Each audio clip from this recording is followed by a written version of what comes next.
تا حالا فکر کردید چرا بعضی کارها مثلا نمیدونم همین چک کردن گوشی یا خوردن یه چیزی که میدونیم خوب نیست انقدر راحت و خودکاره؟ آره. ولی از اون طرف مثلا پایبند موندن به ورزش یا یاد گرفتن یه زبان جدید انقدر سخته. دقیقاً. یه تلاش مضاعف میخواد انگار. این سوالیه که فکر کنم خیلیامون داریم باهاش کلنجار میریم. امروز میخوایم یکم عمیق‌تر شیم تو این قضیه با استفاده از مطالبی که شما درباره عادت‌های اتمی فرستادی. ببینیم اصلا چرا اینجوریه و خب چه راهکارهایی وجود داره. میخوایم بفهمیم ریشش چیه و چطور میشه این عادت‌ها رو یعنی مدیریت کرد. خب ببینید نکته اصلیش برمیگرده به ساختار مغز ما. مغزی که طی هزاران سال تکامل پیدا کرده. تکامل؟ بله، مغز ما انگار برنامه‌ریزی شده که دنبال پاداش‌های فوری باشه. چیزایی که همین الان حال میدن، نه اونایی که فایدهشون شاید ماه‌ها یا سال‌ها بعد معلوم شه. آها، مثل چی مثلا؟ مثلا یه شیرینی خوشمزه یا یه نخ سیگار برای کسی که سیگاریه. لذتشون آنیه خب، حتی اگه بدونیم در بلند مدت ضرر داره. درسته. ولی خب نتیجه مثبت ورزش یا مثلا پولی که پسنداز میکنیم فوری نیست. باید صبر کنی. برای همین مغز جوری غریزی مقاومت میکنه. یه زمانی این به بقا کمک میکرده. ولی الان تو دنیای مدرن یه جوری علیه خودمون کار میکنه. دقیقاً. چقدر جالب که ریشش انقدر یعنی عمیقه. خب این یعنی دیگه هیچ کاریش نمیشه کرد؟ ما محکومیم به دنبال کردن این لذت‌های سریع؟ نه، خوشبختانه اینطور نیست.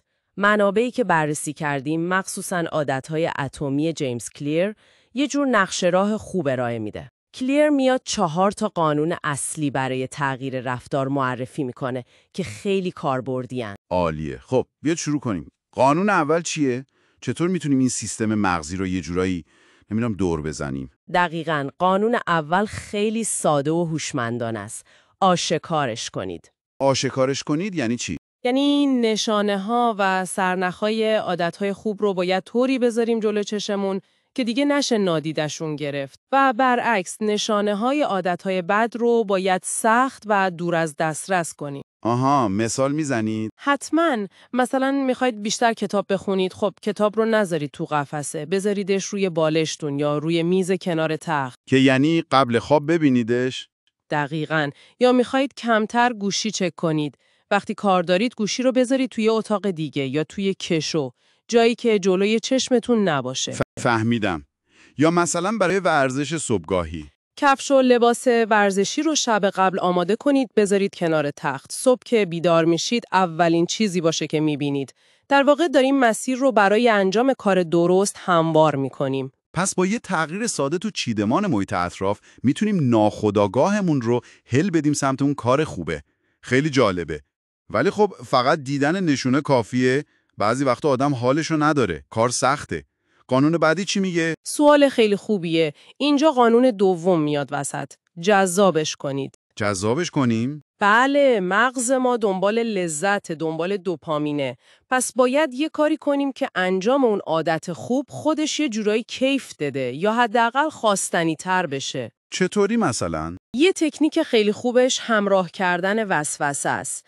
بعضیا بهش میگن پیشخور کردن دوپامین. یعنی چی؟ یعنی یه کاری که خیلی دوست دارید انجام بدید، مثلا گوش دادن به یه پادکست باحال یا دیدن یه سریال، رو فقط و فقط موقع انجام اون عادت جدیده انجام بدید. آها، مثلا تصمیم بگیرید که اون پادکست مورد علاقتون رو فقط وقتی پیاده روی میکنید گوش بدید یا اون سریال رو فقط وقتی روی تریدمیل هستید ببینید. یعنی اون لذت کار باحال به اون عادت جدیده که شاید اولش سخت باشه سرایت میکنه. دقیقاً.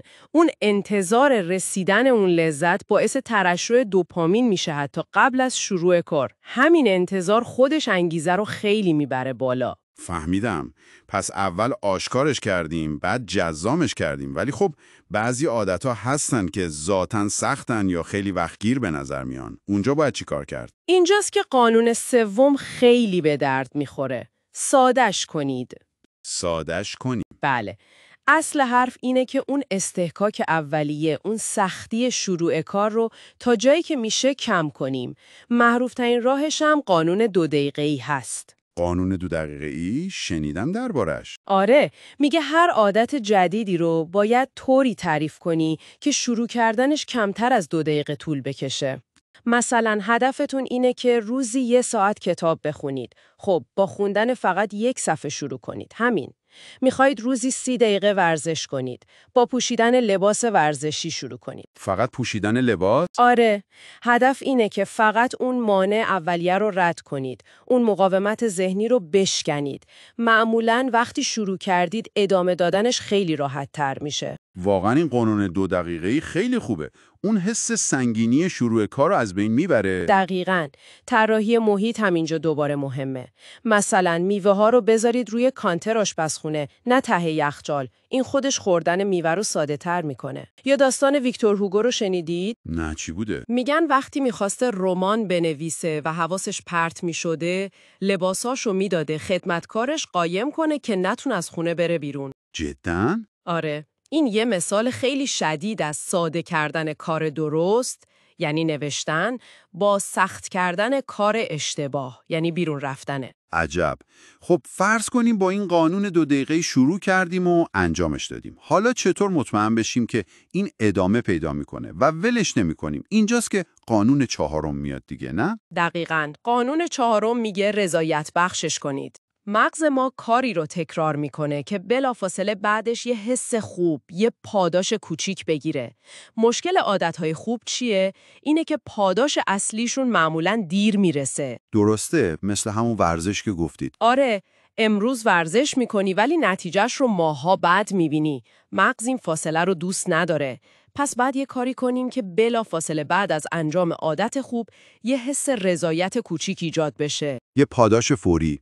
چی مثلا؟ باید کار بزرگی باشه؟ اصلاً اتفاقاً نباید بزرگ باشه. میتونه خیلی ساده باشه. مثلا یه تیک زدن توی یه تقویم مخصوص عادتاتون. دیدن اون تیک خودش حس خوبی داره. یا مثلا بعد از اینکه اون یه صفحه کتاب رو خوندید به خودتون بگید آفرین. یا 5 دقیقه به خودتون استراحت بدید. یه چیز کوچیک که فقط به مغز بگه کارت خوب بود، تکرارش کن. پس یه جور بازخورد مثبت فوری برای مغز. دقیقاً.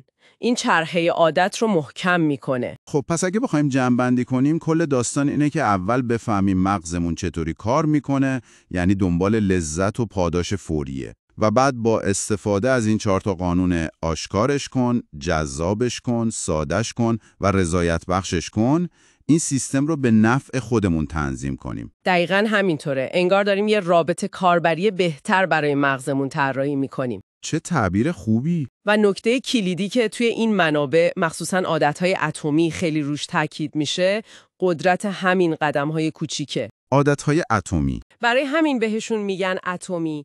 هر کدوم به تنهایی شاید خیلی کوچیک و بی اهمیت به نظر برسن. ولی وقتی همینها به طور مداوم تکرار میشن، مثل اتم‌هایی که مولکول‌ها و ساختارهای بزرگ رو میسازن، نتایج فوق‌العاده بزرگی به بار میارن. یعنی نباید دنبال تغییرات خیلی بزرگ و یهویی باشیم. لازم نیست یه شب کوه رو جابجا کنید. همین تغییرات کوچیک، همین عادت‌های اتمی کاملاً قابل دستیابی هستن. برای شما هم قابل دستیابی‌ان و میتونن در بلند مدت تفاوت‌های عظیمی ایجاد کنن. عالی بود. خیلی نکات خوبی گفته شد. و خب به عنوان یه فکر نهایی برای شما که تا اینجا با ما بودید، یه لحظه به محیط اطراف خودتون فکر کنید. همین الان تو خونه یا محل کارتون. چه تغییر خیلی خیلی کوچیکی، حتی 1% میتونید ایجاد کنید که انجام دادن یه عادت خوب رو فقط یه ذره براتون راحت تر کنه.